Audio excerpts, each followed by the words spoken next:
Hello and welcome back to the Sports Credential Podcast. I am your host, the editor of the Sports Credential, Stephen Boero. Thank you guys so much for tuning in to this week's episode. We have a lot to talk about. As you probably noticed, there was an episode last week. We were dealing with some technical difficulties, but we believe we have that all straightened out. So we are good to go this week, and we have a lot to talk about, including a great interview with the Nashville Superspeedway president, Matt Greci. But before we get into that, thank you guys for tuning in and listening, and please continue to listen and rate and follow and subscribe and all that.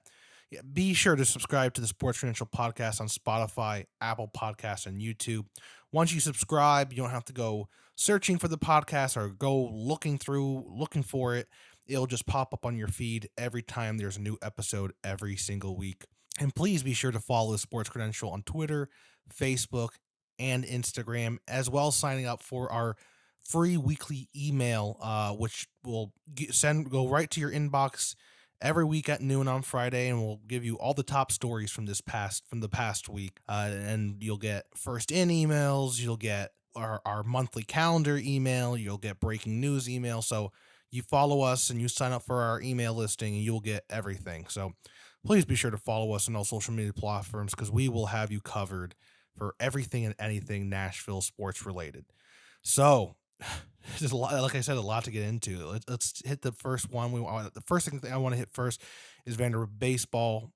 Last week I was planning, or I did talk about it before I discovered the technical difficulties. I was talking about how amazing they looked and their fantastic performances in the SEC tournament, ultimately winning the tournament. It had that quick turnaround against Arkansas, taking 2 out of 3, including a comeback from behind win on the Friday night against Arkansas, and they played brilliantly in the SEC tournament, taking down Florida, exciting fashion, and ultimately taking down Texas A&M in the final. So I thought they were going to be the best team to go after. I thought they were going to be the team to beat in the regionals and super regionals, but sadly they just kind of fell flat on their face. I was really surprised. I didn't get a chance to watch a whole lot of the games, but I was extremely surprised at how the regional games ended for Vanderbilt baseball. They didn't have an extremely difficult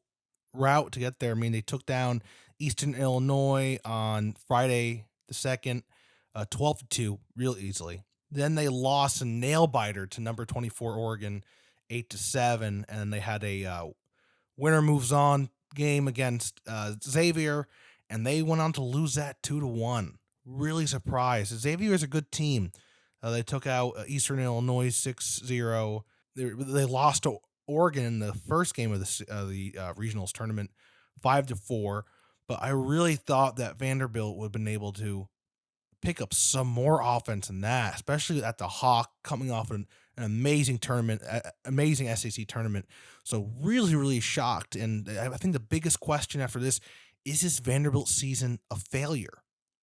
And it's really hard to say, because they won the SEC tournament, which is a huge success, after having a nasty losing streak right before the end of the season. But then they get handed a regional home series. They get handed a couple teams who are good, but not anything that you'd think Vanderbilt couldn't handle. And they fall flat in their face, getting knocked out against Xavier. It's a very, very strange end to the season.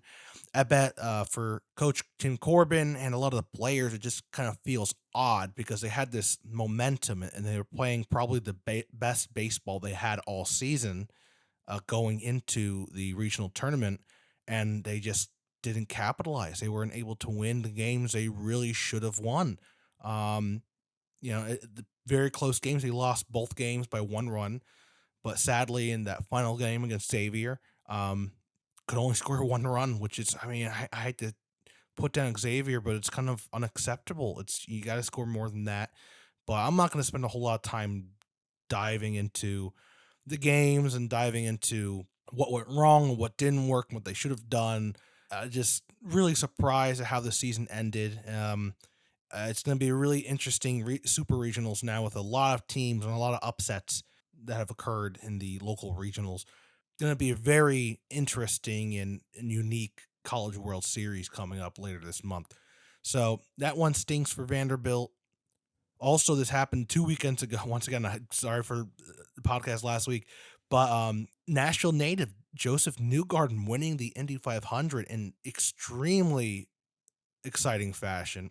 Indy 500 is always one of the best races, if not the best race every single year, and not just in IndyCar, but in all of motorsports.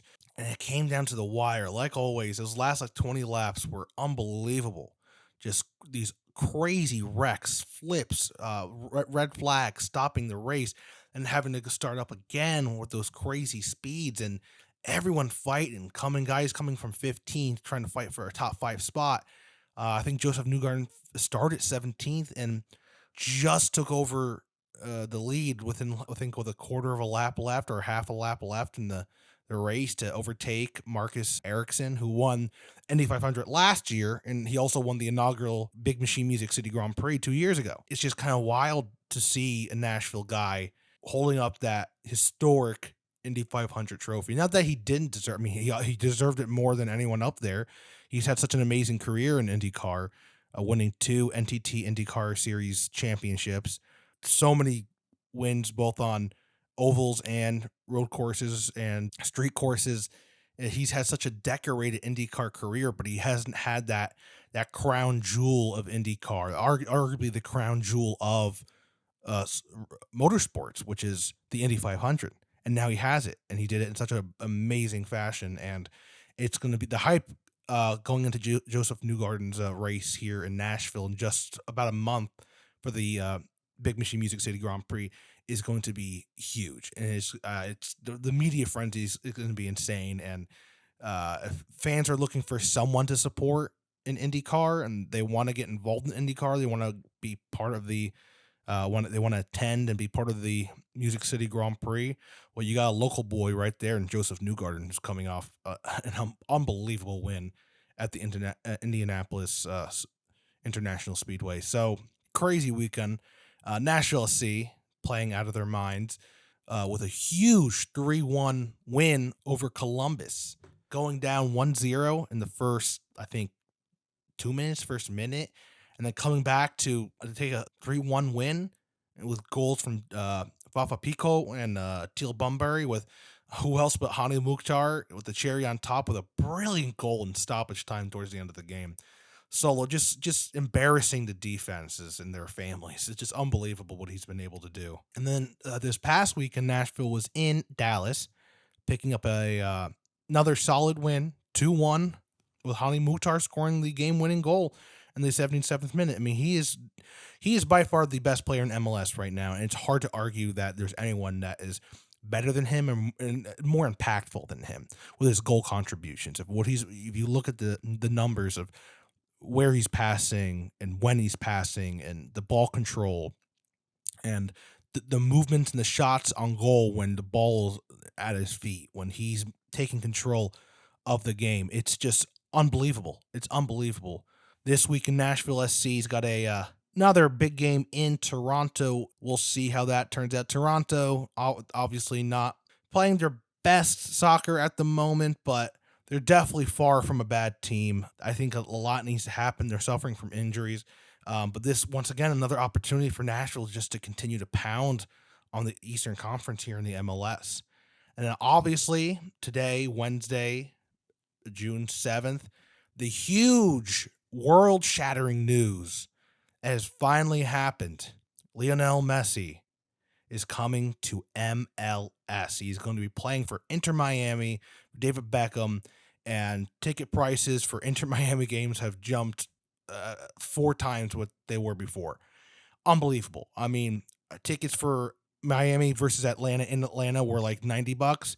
Last time I checked, they were close to $400. It absolutely wild. But what can you expect from the greatest player in the world and the greatest player of all time? And now that guy is going to be playing in Cincinnati. He's playing in Miami, but you think about players like Messi and Ronaldo and even David Beckham and these giants of the sport playing in some of the most legendary, historic, and cultured, beautiful cities of the world: Barcelona, Madrid, Berlin, Rome, Milan, London, just cities with thousands of years of history and hundreds of years of culture that we've built up in at least a century of soccer history for a lot of these clubs and a lot of these cities. And now they're going to be playing. He's going to be in Miami, a new team, a beautiful city. His family's going to fit well there. There'll be tons of Spanish-speaking schools. And I think that was a big reason why he picked Miami, is that it's closer to Argentina. It's a new league, new kind of growing league that's going to be a new challenge for him. And it's an opportunity for him to be with his family more and not bouncing back between Barcelona and Paris and then Argentina. And then if he accepted the Saudi Arabian deal, that would be a mess. And not that he wouldn't have the money to travel, obviously he would, but I just don't. Obviously, he didn't want to do that. He said he already has a property in Miami. I bet there's tons of top tier Spanish speaking schools that his kids will be able to go into and blend in well, and there's direct flights from Miami right to Buenos Aires. So it seems like this is going to be a perfect fit. It's just going to be funny to think of Lionel Messi, just a few months ago hoisting up that World Cup trophy, and then he'll be playing against Kansas City. No longer Real Madrid or Beneficia or Porto, Inter Milan. It's going to be Sporting Kansas City, Real Salt Lake, the Columbus Crew. It's just gonna be really funny to see him play. And I know people are gonna get upset. I'm taking shots at these cities, but it's different. You think of these cities. I think of Cincinnati as a hardworking Ohio city with a great baseball history. When I think of them as soccer, when you put them in the grand sphere of the soccer world, it's just funny to think about the greatest player of all time who played at some of the most prestigious clubs, who played at two of the most prestigious clubs of all time, and won a World Cup with arguably the greatest World Cup nation of all time, now playing against, Major League Soccer teams that are good and they have great fan bases. Columbus got a great fan base since he's getting there, and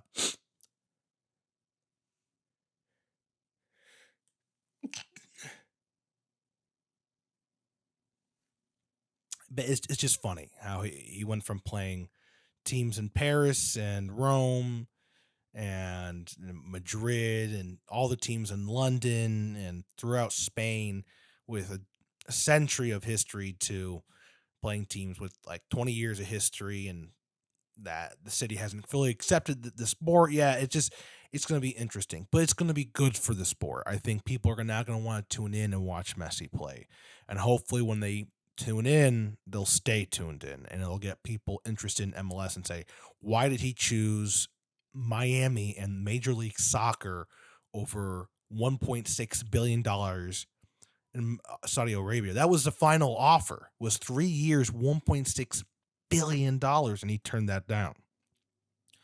Also, obviously, there were the rumors about him going back to Barcelona, which they were very real, but it just didn't work out because the money situation. Barcelona and La Liga are an absolute disaster, an absolute embarrassment. It's embarrassing to watch as a Barcelona fan.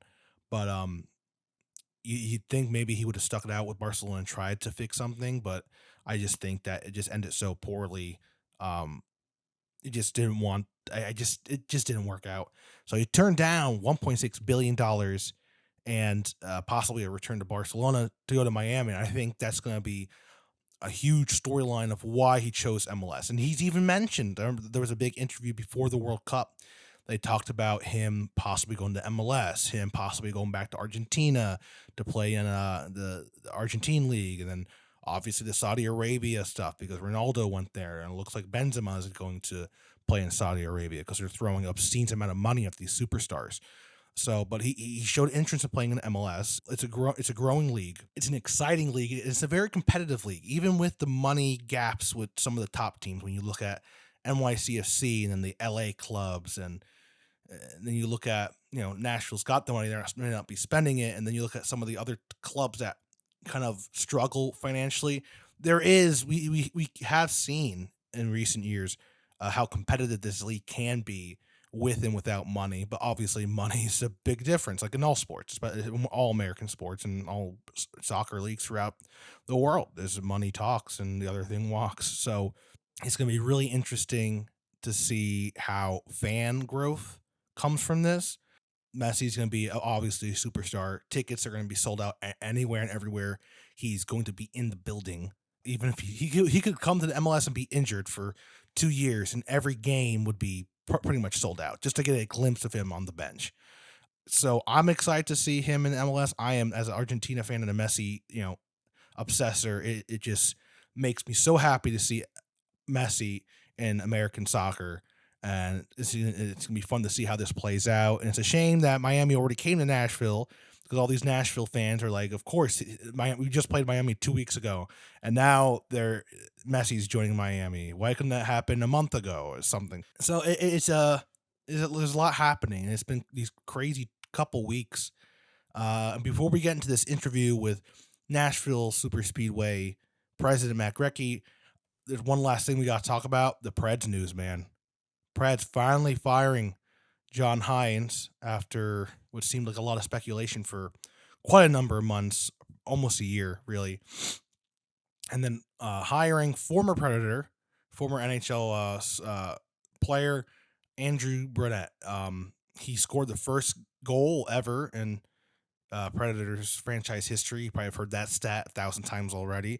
But yeah, it's a new era. This really is a new era. New GM and Barry Trotz. We got a new head coach now.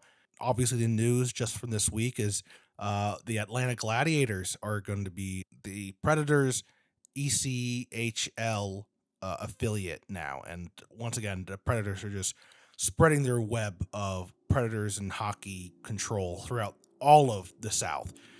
They've already reached up into Kentucky. They've already reached out into East Tennessee and West Tennessee and Clarksville, building the F&M Bank Arena. The hockey ice centers throughout Middle Tennessee, getting kids involved in hockey and getting into the Preds at a super young age. And now the connection right there with Atlanta. I know there's all the argument of, well, should Atlanta get another NHL team? Will they get another NHL team? But I don't know. We'll see. But as of right now, Atlanta minor league hockey team is now the affiliate of the Nashville Predators. Wild time, and we'll dive deeper into this, especially when the NHL draft gets closer. We'll probably have a guest on to talk about the Preds going into this new era and what the team, how they played out at the end of this past season and what the future kind of holds for their team, both on and off the ice. So, but without further ado, let's just jump right into this interview with Matt. Hope you guys enjoyed it. Make sure that you're paying attention to NASCAR season. And once again, it's another fantastic NASCAR season with a lot of drama, a lot of excitement, a lot of Nashville guys. You have the Trackhouse guys, which are Trackhouse Entertainment, which is based here in Nashville, and Trackhouse Racing, which is also sort of based here in Nashville. And they got two great drivers in Ross Chastain and Daniel Suarez. They've been such a fun team to watch and two fun drivers to watch. Ross Chastain really pushing the envelope, being one of the feistiest, toughest drivers, not scared to jump into a fight both on the racetrack and on pit road. So that's been really fun to watch. Obviously, the Big Machine team really trying to find their spot in the Xfinity series. You got Josh Berry, Hendersonville native, kicking butt in Xfinity, and it looks like he's about to sign a contract to go up to the Cup Series. So there's a lot going on, and LA 400, the full weekend of NASCAR is coming this month. We're just like 2 weeks away, 2.5 weeks away from NASCAR back in Nashville. So it's really exciting to have NASCAR back in Nashville. It's going to be super, super hot. So all of you who are going out, make sure you stay hydrated. And Matt Greci talks a little bit about that and fan amenities and what to expect from this year at the Nashville Superspeedway for its third year of a full weekend of music and obviously fantastic racing. So without further ado, here's my interview with Matt. And now I would like to welcome to the podcast Matt Greci, the president of the Nashville Superspeedway.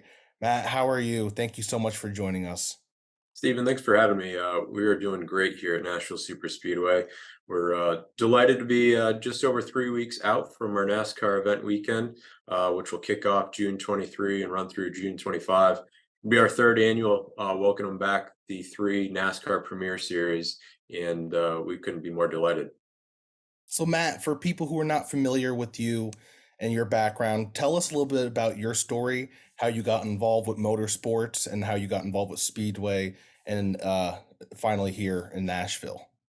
Yeah, so I'm a Connecticut native, which maybe in the surface isn't too much of a motorsports or NASCAR standpoint, but I grew up around the sport. My dad was in the competition side of things and owned and operated some race teams up in the Northeast, and I spent my childhood years going to the short tracks, and I enjoyed it. It was great, great memories growing up through my childhood years and seeing what my dad was working with drivers and crew guys that, going down to the Charlotte area and to the NASCAR hub. I enjoyed the sport, but I went to school at Wingate University, small private school east of Charlotte, sport management degree from there, and had every intention of getting into sports more on the stick and ball side of things. But I had the great opportunity with Speedway Motorsports and Charlotte Motor Speedway to get an internship at Charlotte Motor Speedway in between my sophomore and junior year of college. Got in there more. I was looking for some experience and just kind of to do things in the summer. Didn't think that would be more of a long term, but came back for a second time of an internship for credit, and was hired full time shortly thereafter. And that was in back in 2006, and have great career at Charlotte Motor Speedway with Speedway Motorsports. And when we had the opportunity to acquire Nashville Superspeedway, Marcus Smith, our CEO, offered me the opportunity to come join the team over here and help run some events and operations, and move my family to Middle Tennessee, and couldn't be more happy about it. So, what was that process looking like when Speedway was looking to acquire Dover and Nashville Super Speedway?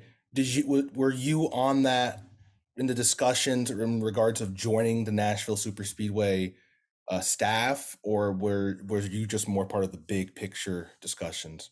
I was more probably in the aftermath of it. We are Speedway Motorsports is a growth oriented business and always looking to grow and take on new challenges and grow our venue portfolio, event portfolio, and all that. So I was in Dover at the time was publicly traded, so things needed to be kept under the wrap. So no, the opportunity for me that was presented was after the acquisition and after it closed. But I knew, looking for the next steps in my career, it was a great opportunity to get here to a new venue, new market, with new grand opportunities for us in the immediate, but also in the longer future. How familiar were you with Nashville's NASCAR history and taking on this job with Eric Moses at first and then replacing Eric as the president and GM?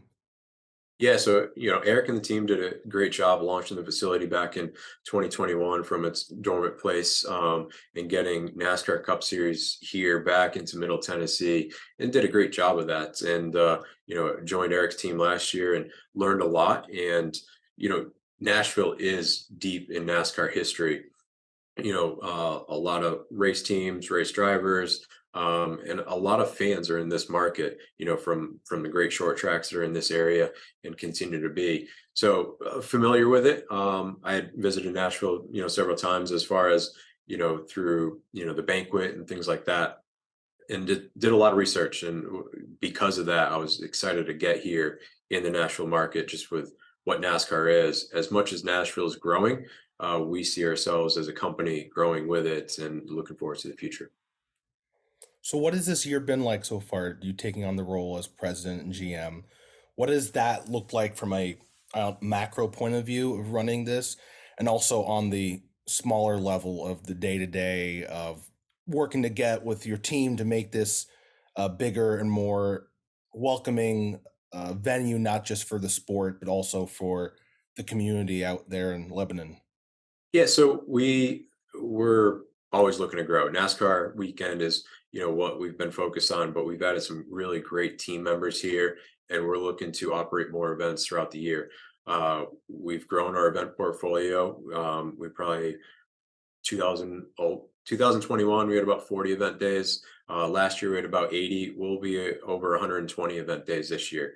And Wow. as we continue to grow our events, we're growing with the community as well. And what we want to do is be impactful back to the community, and be very serving in what we bring on property to help the economy just outside of our NASCAR event. NASCAR is our big weekend, June 23 through 25 coming up, but we look forward to all the events that we can bring on our property of 700 acres. Now, do you have a favorite event coming up or that happened or that is not on the NASCAR calendar, something that you think fans would be interested in, regardless if they're NASCAR fans? Yeah, we've got several coming up throughout the rest of the year. A lot of them being some car shows, Import Alliance. Um, Triple Crown of Rotting is a new one. It was over in the Pigeon Forge area, and it's moving over here in a new name, but same leadership coming over here. That will be a really great event coming us up for us in September. C10 Nationals is another car show that we've got. And then we welcome out Nashville Cars and Coffee once a month, the first Saturday of every month, but we pair it with NASCAR racing experience, slide factory events, anything we can do on property. This weekend, we're going to have 3 different events going on Saturday. So we're looking to use the facility as much as possible. That's really exciting. Um, I've been a NASCAR fan for since I was in middle school, but it feels like after the pandemic hit, when NASCAR was the first sport back during 2020, NASCAR seemed to evolve so much, and it seems like it's growing with dirt track at Bristol to more road courses to now the All Star race is becoming a bigger event, and now they're racing in Chicago, and then the introduction of Nashville Superspeedway. How have you seen NASCAR grow over the last few years, and what has it been like to be part of that with the addition of Nashville Superspeedway? It's been really good. I've been through some ebb and flows of the industry and where things go. NASCAR's done a really good job with the new next gen car, and with that, you see on track competition improving, and I think that's helped bring the fan base back. There's a lot of good storylines coming through as well, which coming up for our NASCAR weekend, we're looking forward to it. There's Gateway this weekend, Sonoma, and then we're next on the docket. And we're lucky we're going to host all 3 national series with June 23 will be our Rackley Roofing 200 for the NASCAR Craftsman Truck Series. Saturday, June 24th, will be our Tennessee Lottery 250 Xfinity Series race.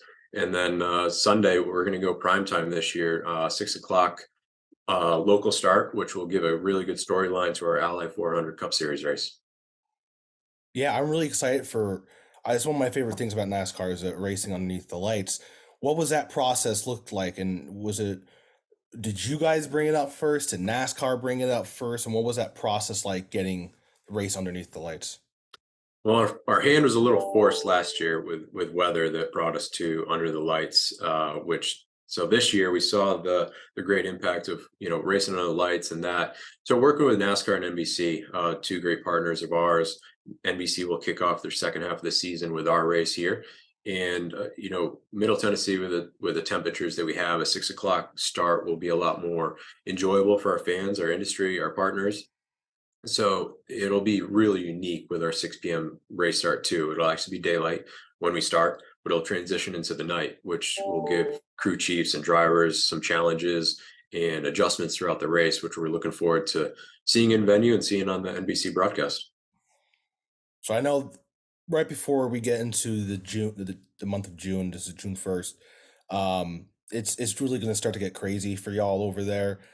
Is within the craziness and the running around, is there a favorite moment or something you really look forward to that when you look back on, you say like that was a great moment heading up into NASCAR weekend, or is it the race itself? What are you most excited for? What do you enjoy the most?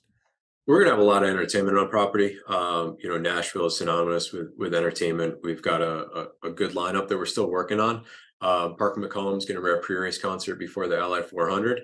Old Dominion's going to be our grand marshal to give the command before start the race. And then just today, one of the top comedians in all of entertainment in the world, Nate Bargatze, we invited him out to be the honorary pace car driver, and he is willing to accept. And we announced that today.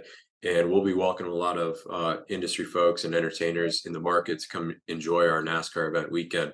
But me personally, when I get through kind of the anthem package, which is really synonymous with NASCAR, doing the invocation and the national anthem, and that moment before they give the command to start the engines, that's kind of my takeaway that I want to take in each race, and especially on that NASCAR Cup Series Ally 400 day, take that in and then kind of look back and see the grandstands and it being full and that experience. And that's when I always try to take a couple seconds and at least to recognize and respect. You're not the first person to say that's their favorite moment, like right before engines get started. It is. It's all the waiting, all the preparation comes down to that one moment, and it's always the best. To touch on what you mentioned earlier with all the amazing artists and entertainers that are going to be part of this race and have been a part of this race for the last 3 years. NASCAR has always been an integral part of American culture and society, and we've always seen country artists, rock artists, artists from all different genres, actors, stars want to be part of the race. But with Nashville, it just feels like it's so much more heightened with the amount of, this being Music City. What has that been like working in a market that is so connected with sports and musically, with athletes and artists and superstars and WWE wrestlers, with Sheamus getting involved in everything? It feels like he's everywhere. What's that been like being in this market with where superstars are kind of everywhere and they're all connected? Well, it's a nice benefit because I think all those stars want to come out to a NASCAR event. Now, if they reside here and their schedules allow, they're all coming out, which is great because they all have the desire to come out here and enjoy a NASCAR event weekend. Luckily, a lot of them enjoy Nashville and live in Nashville, even if they're yeah, a athlete in a different sports town. They actually live here, and if they're in the off season and their schedules allow, it's a great benefit to us, and that's why we as a company are super excited about what Nashville is and feel like it's a great benefit for us moving forward with our NASCAR future. Awesome. And for the non-NASCAR fan out there who is in Nashville and loves being part of events and new events, but they really have never gotten into NASCAR, they're not sure if they want to go to a race, how would you convince them? What's your pitch to the non-NASCAR fan to come out to race weekend in a couple weeks? So what I like to say is that it's kind of for anybody. If you like entertainment, you like that. But there's so much that we do prior to the race start time with our fan zone. We'll have music and driver appearances and entertainment, family entertainment out there that you can come and enjoy an event. You've got Park McCollum pre-race concert. You can enjoy all those things before we even go racing and feel like you got the value of the ticket. And then, you get here and you enjoy all those things, and then you get exposed to NASCAR. I think if you get exposed to it in person, that's your hook. So if you just get out here and see the benefit of everything that we've got going on property, that you're going to come out here and enjoy yourselves. Awesome. And Matt, my last question before I let you go. Um, it's been a really fun NASCAR season thus far. A lot of drama, a lot of big wins, a lot of close calls. Is there a specific storyline that you're interested to see come into Nashville this weekend, whether it be the Trackhouse guys and Ross Chastain kind of taking on the new intimidator role? I see a lot of people calling him that. I'm not sure if he's there yet, but it's been really fun to see him and that team grow. But is there a specific storyline or a certain driver you're excited to see take on the Super Speedway? Well, Trackhouse is doing a great job. Justin Marks, obviously, they're kind of the hometown team for us here in Nashville. Everything they're doing with their brand and partnerships is phenomenal, and their drivers are performing. Alex Bowman is back in the Ally 48, back from an injury, so looking forward to him coming back. I think as the stories develop, you're getting a lot of new race winners. And Nashville can be a level playing field with our 6 p.m. Race start time and going into the night. I'm looking forward to how those teams adjust and what gets there, and looking forward to presenting a Gibson guitar in Victory Lane. Awesome. It's been one of the highlights of my summers the last couple of years, going out to the super speedway and watching the race. I know, like me and like other fans, we're really excited for the night race this year.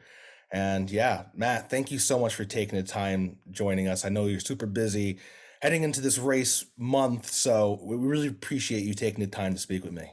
No, we appreciate the time today too. One other thing I want to hit on is kind of how family friendly we are. So if you came out to a Friday or Saturday race and you've got kids that are 12 and under, kids tickets are free.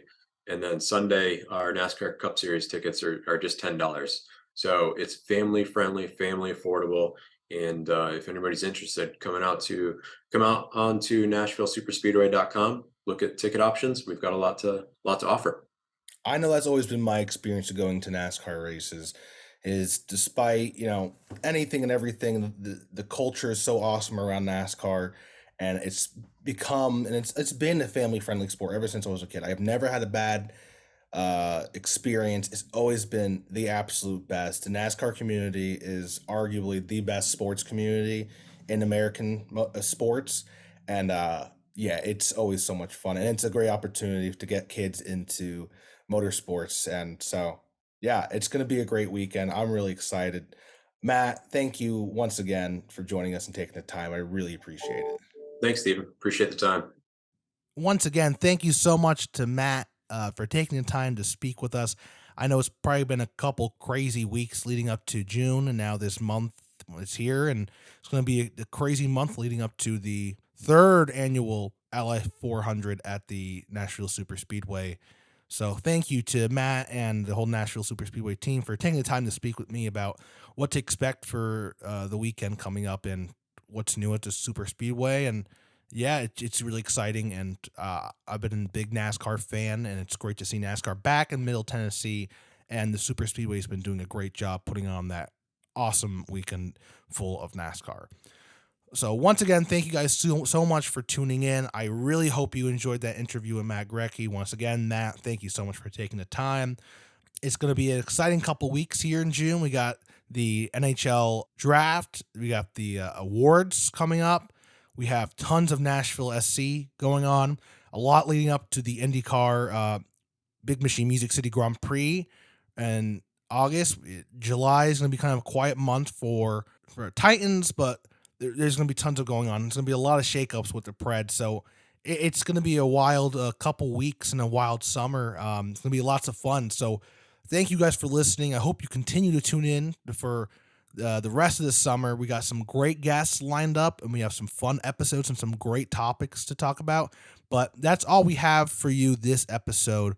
Once again, I am Stephen Boero. Thank you for tuning in, and I can't wait to talk to you guys next week.